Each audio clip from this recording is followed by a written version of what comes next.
Yan guys, nagpapakain ako ng aking mga alaga.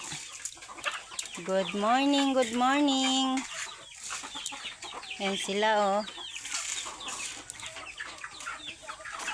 Yung iba, takot sila dito kay Pula kasi nang aaway.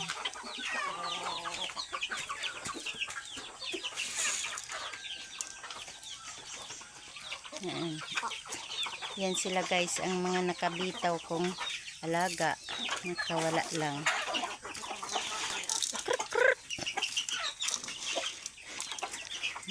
Marami na din. Ayan, may mga bulik.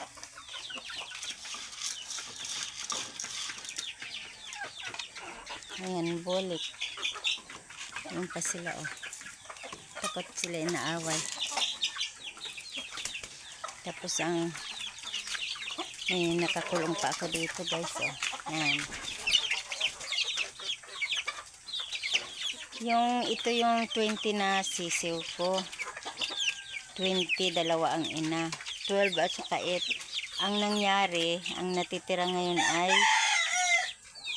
13 na lang. 13 dahil sa sobrang lamig ng panahon.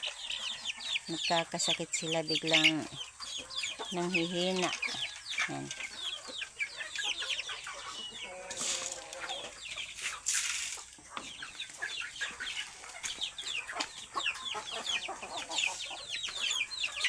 Dito ko lang sila guys, binabahog ko.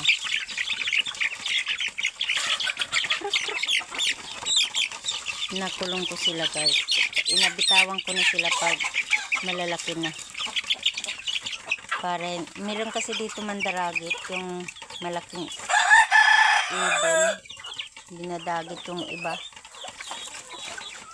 Marami na rin nadagit ng ibon, yung mandaragit. Ang sisiw ko. Ang iba din nagkakasakit dahil sa sobrang lamig. Katulad ngayon, ngayong umaga ang lamig-lamig dito sa amin. Parang December. Okay guys, thank you for watching.